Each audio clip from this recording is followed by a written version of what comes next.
Hello, hello and welcome to this module where we will be exploring the Copyscape API as one of many APIs. Generally, we will be looking at various Python API integrations that have SEO relevance. For example, we have the Wikipedia API, the Wayback Machine API, the Page Speed Insights API, Search Consoles, Indexing, and Inspect APIs, in addition to the Copyscape API, which is the API of interest for this session. All of these APIs allow us to interact with these platforms, to interact with their servers and databases in order to find content that can help us inform our approach to SEO, help us to audit websites, help us to uncover insights that can enrich the process of SEO strategy formulation. So since we will be focusing on the Copyscape API, just from a summarized point of view, the Copyscape as a whole, it's a plagiarism detection service that is used to check for copied or duplicated contents across the web. And the API allows developers to integrate its plagiarism checking functionality into an application in a programmatic way.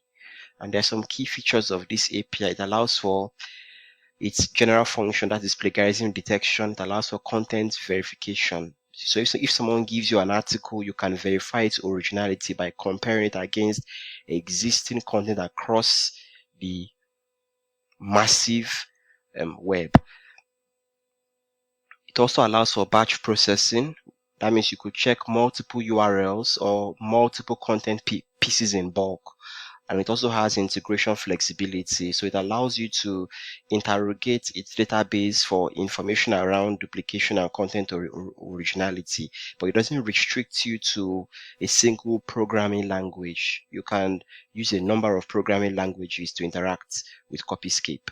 And its use cases or applications are varied. For content publishers, it allows them to verify the originality of content before publishing it online. For SEO agencies, the API allows for them to monitor and protect the client's content from plagiarism. So when plagiarism is detected, you can always push out a DMCA takedown request to Google.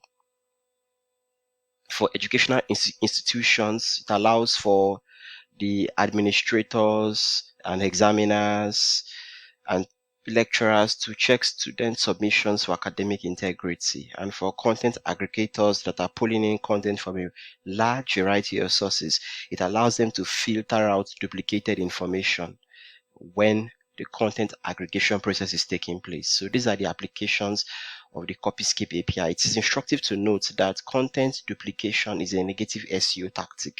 If you want to detract from the traffic that goes to a website, what many people do is that they just buy a number of high-ranking domains, and then they use bots to crawl the sites that they are trying to plagiarize content from. And when they paste all of that content on the domains that they've bought, over time, gradually, it begins to dilute the topical authority and relevance of the original owner of the content.